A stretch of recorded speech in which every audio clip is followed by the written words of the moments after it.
Warning: the following content is not suitable for younger viewers. Viewer discretion is advised. Grand Theft Auto 4, as you probably know, is a very popular sandbox third-person shooter. In the game, you play as Niko Bellic, an illegal immigrant who travels to the United States of America from an unnamed Eastern European country. The game itself is enormous. The game takes place in a series of islands that are seemingly in the middle of the ocean.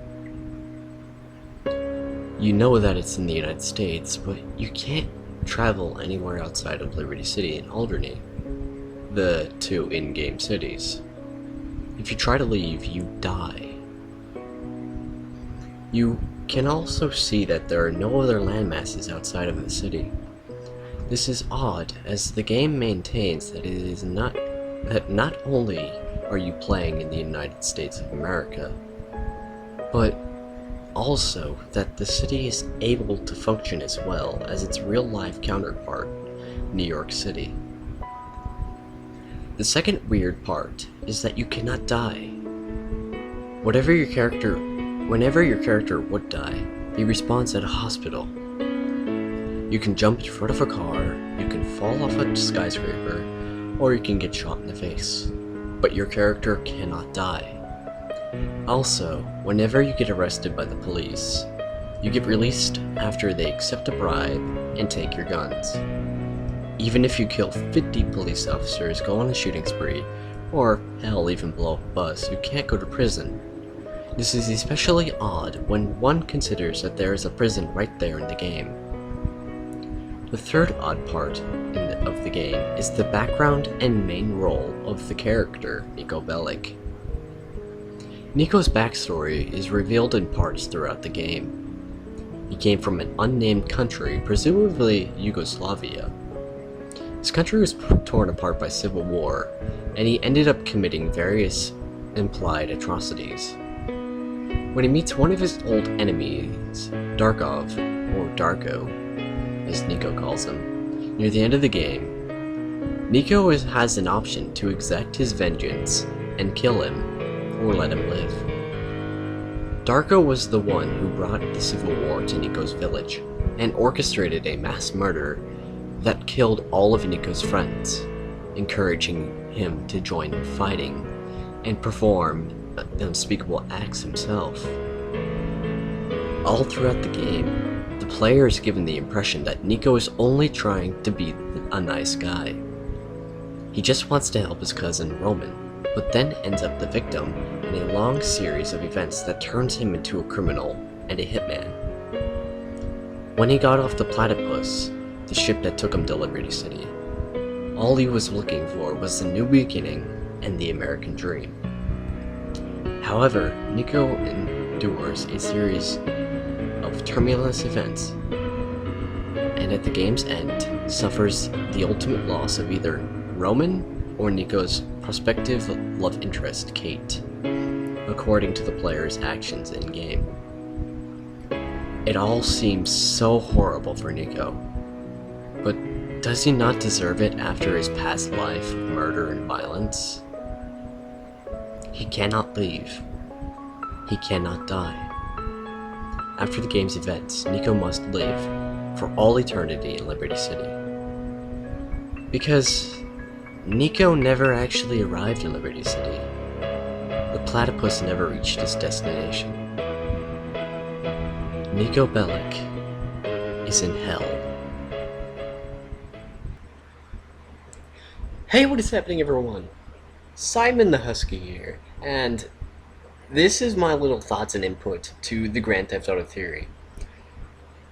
It is a rock-solid theory. I personally believe in myself because, okay, I'm gonna use a few examples. I've never actually played any of the older games, except for Grand Theft Auto 3, but I've never beat it. But I'm gonna use Grand Theft Auto 4 and Grand Theft Auto 5 as pure examples because those are the most relevant games I've actually played in the Grand Theft Auto series. So, yeah. In Grand Theft Auto 5, for example, if you try to leave Los Santos in a plane, helicopter, or boat, if you get to a certain point, a certain edge, like edge of the map, the engines die and you either fall out of the sky or you just sink into the ocean. And once you get out of the boat, plane, or helicopter, your character immediately dies. And they either, like, depending on if you're playing story mode or online, your character will respawn in a hospital, perfectly fine and dandy. They lost like $5,000 or $1,000 for like medical care and stuff like that, or your character just like spawns on the beach side somewhere. It's well, it's online, so online isn't relevant. Online is not relevant. This is pure story mode.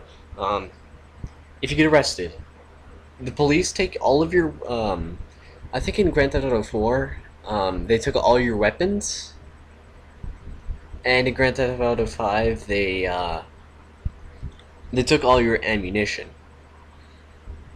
and your melee weapons, and they let you off with a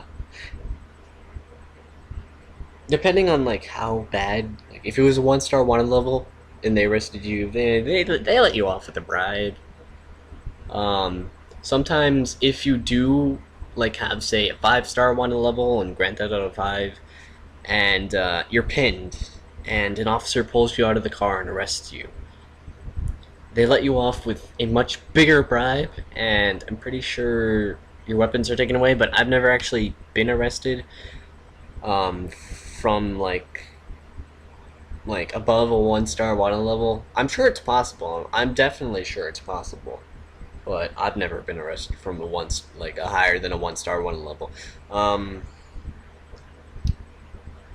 In Grand Theft Auto 4, I believe, at least in my version, the PlayStation 3 version, I could fly out for like miles of the ocean, and I couldn't find my way back.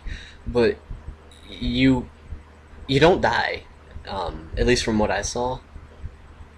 But in online, if you go to a certain point, your helicopter or boat just like spontaneously implodes, and you die, and you respawn somewhere close to player activity, depending on like the settings. But anyway, in Grand Theft Auto 4 in single player, I never died from going too far from Liberty City.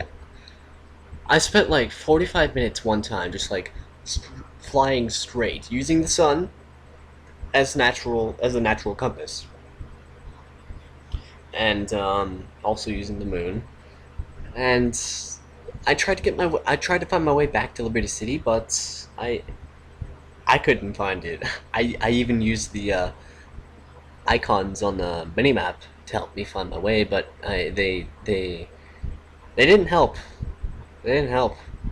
So this theory is kind of rock solid. I don't know if this theory implies to the older Grand Theft Autos, because like San Andreas, Vice City, Liberty City Stories, all that. Because like I said, I've only played the third Grand Theft Auto 3. I haven't played Vice City or San Andreas. You're probably saying, "Oh my God, he's not a true GTA fan." I am, but I never got the chance to play them, and nowadays I don't really think they like pique my interest. I mean, sure, I'm all about retro games and all that, but I'm more about modern games. Anyway, enough about me. More about the theory. This is a really rock solid theory, concrete solid. I don't know. It's a concrete theory. I personally believe it. It's plausible. It's really plausible, and I'm pretty sure Rockstar would deny this, saying that they're not in hell. It's just the program. We can't have you flying out of Los Santos or anything. But I really do believe all the characters in all of the Grand Theft Auto games. Between the two universes, the 3D and the HD, because there is two universes for all of you who didn't know. No, CJ is not in Grand Theft Auto 5. It's simply an Easter egg, a Void Safari, and all that. Anyway, I'll cover that in another video if you guys want me to. Anyway, it's just, they're all in hell. They can't leave. They can't die, no matter what you do. it's rock solid. I believe it personally. Anyway, enough about my thoughts and opinions. Let me know what you guys thought of this theory in the comments below. I'd be really interested in reading what you guys thought. If you agree with me, disagree with me, have your own comments or theories about this theory, and yeah, just let me know. Thank you guys so much for watching. Hope you enjoyed listening to me read the theory and ramble on about its theoryfulness, if that makes sense. Thank you guys. I will see you all in the next video. Bye bye. Stay creepy. I'm not Markiplier, I swear. I'm not Markiplier. And I will see you in the next video. Stay creepy. Bye bye.